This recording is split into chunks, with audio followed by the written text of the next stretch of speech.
before we can take Master Ko out for dinner. And there was this blind man who was there with his mom and his aunt. Um, and he walks up to Master Ko, and he's not asking for healing, nothing like that. He walks up and he's just saying like, "Hey, I appreciate the class. I was listening from the back.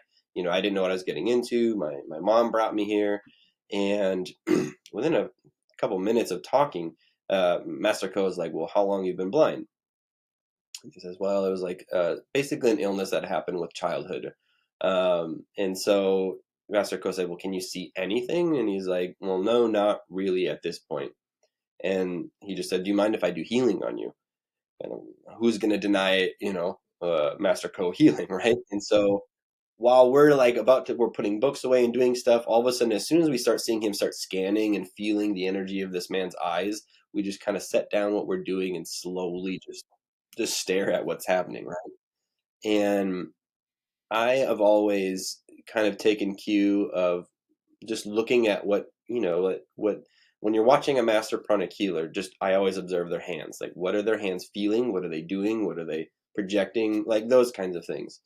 And so at some point when Master Ko is scanning this person's brain, his hands kind of went like this, like he was pulling like a needle out, and then started going like this towards the back of the person's brain, like their visual cortex kind of thing. And so he was doing something, and then he goes like this, and he asked the person, he said, "Okay, now I want you to just try and look around and see if you notice anything."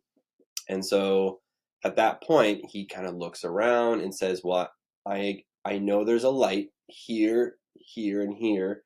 And he's facing Master Ko. He's like, "And I think there's a structure behind you. Is that a bookcase?" And right when he says that, his mom just started just bawling. And all of us had like the chills happen. And I was like, I'm watching my teacher heal a blind person. If I hadn't been there and seen the whole thing, it would be like a hard stretch for me to believe, right?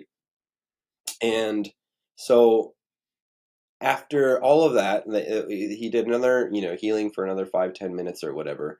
So we pack everything up. We bring Master Ko out for some Thai food, and he's not even talking about what had just happened. He's just like asking us, like, "What do you want to order?" He's like, "You guys like tom yum, hot and sour soup?"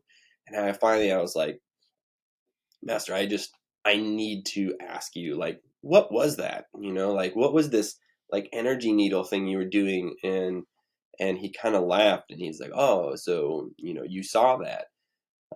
He said, "Well, at some point in Arhatic yoga, by the time you get to level 5, I was level 1 at this point in time.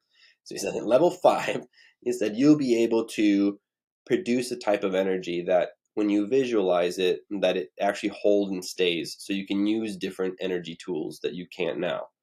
And so he said, that, so he's like, "That's what pranic acupuncture is." He's like, "So if you don't know how to get to that level yet, obviously," he's like, "you don't know those teachings yet." He's like, "You can just use your finger. And if you learn about like the energy channels and the points, you can just kind of energize the different points with your finger and just kind of do experiments and see how it goes."